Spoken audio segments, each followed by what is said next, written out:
Hello and welcome to current voice. इस video में हम बात करेंगे रूस की। रूस से ये उम्मीद नहीं करी जा सकती थी कि ऐसा भी हो सकता है। टेक्नोलॉजी के मामले में रशिया को भारत से मदद मांगनी पड़े, क्योंकि अगर रूसी जखीरे को देखें तो कौन सा ऐसा हथियार है जो रशिया के पास नहीं है। ऐसे ऐसे हथियार हैं जिनकी कल्पना दुनिया के विकसित देशों ने अभी तक नहीं की है। और हाँ, यहाँ तक कि रूस अपने हथियारों से अमेरिका तक को चौंका देता है। वहीं धीरे धीरे भारत हथियारों का बाजार कम और एक्सपोर्टर ज्यादा बन रहा है, तो वही चीज टेक्नोलॉजी के साथ भी आ रही है। अब आप जानना चाहोगे कि रशिया को भारत से टेक्नोलॉजी की कहां जरूरत पड़ गई। वैसे तो एशिया से लेकर अफ्रीका तक रूस के हथियारों का डिमांड है और भारत भी रूसी हथियारों को खरीदता है, लेकिन ये संकट अचानक से रूस के सामने खड़ी हुई है और इस संकट को सुलझाने में भारत बहुत बड़ी भूमिका निभाने वाला है। अल्जीरिया, हाँ, अफ्रीका का देश अल्जीरिया रूस का सबसे ज्यादा वाला और बड़ा अच्छा ग्राहक माना जाता है और रूसी हथियारों के लिए तो मरा जाता है अल्जीरिया। मतलब रूसी हथियारों को खरीदने की रेस में सबसे आगे रहता है अल्जीरिया। अब फाइटर जेट की बात करें तो रूस फाइटर जेट का दीवाना है अल्जीरिया। करीब करीब रूस के सभी फाइटर जेट मिल जाएंगे जो रूस ने अन्य देशों को बेचे हैं। मिग-29, सुखोई 35, सुखोई 30, इस तरह के कई लड़ाकू विमान आपको अल्जीरिया के खेमे में नजर आएंगे। अल्जीरियाई वायुसेना इन विमानों पर बहुत ही ज्यादा फख्र करती है। अब अल्जीरिया की दीवानगी देखिए रूस के प्रति कि रूस के सुखोई 57 को खरीदने की तरफ बढ़ रहा है। अल्जीरिया और इसे खरीदने का प्लान बना चुका है, लेकिन अब अल्जीरिया ने एक शर्त रख दी है और ये कहें कि एक डिमांड रख दी है रूस के सामने, जिसे रूस को पूरा करना है। और ये रूस के लिए बहुत ही बड़ा प्रॉब्लम बनकर सामने आई है।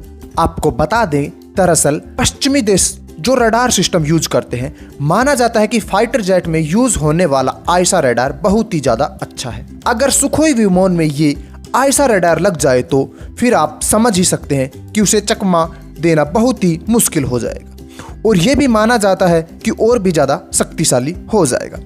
अल्जीरिया यही मांग रहा है रूस से कि आप जो विमान हमें दे रहे हो उसमें आप पश्चिमी देशों में लगने वाला आयसा रडार टेक्नोलॉजी लगा दो।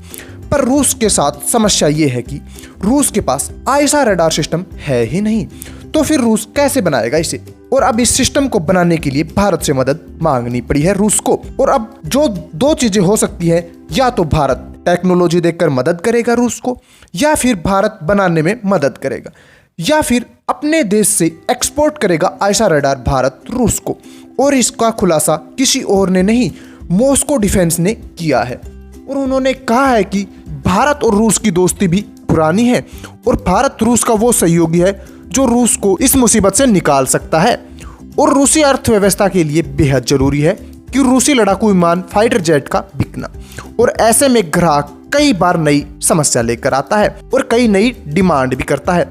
ऐसे ही ये ग्राहक भी नया डिमांड लेकर आया है और इस तरह डिमांड को पूरे करने के लिए भारत मदद कर सकता है रूस की। भारत ने अपना उत्तम आयसा रडार बना लिया है और इस रडार की कैनिंग क्षमता 90 किलोमीटर से 100 किलोमीटर तक है और भारत लगातार इस आयसा रडार सिस्टम को और भी मजबूत बनाने में लगा हुआ है और ये रेंज हो जाएगी 180 किलोमीटर की।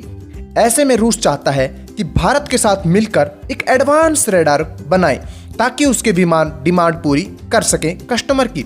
वैसे आपको क्या लगता है, भारत को रूस की मदद करनी चाहिए इस सेक्टर में या नहीं? कमेंट में अपनी राय जरूर दें। इसी तरह के वीडियोस के लिए लाइक शेयर सब्सक्राइब करना ना भूलें। टेलीग्राम पर अवश्य फॉलो कर लें क्योंकि PDF वहीं पर अपलोड की जाती है।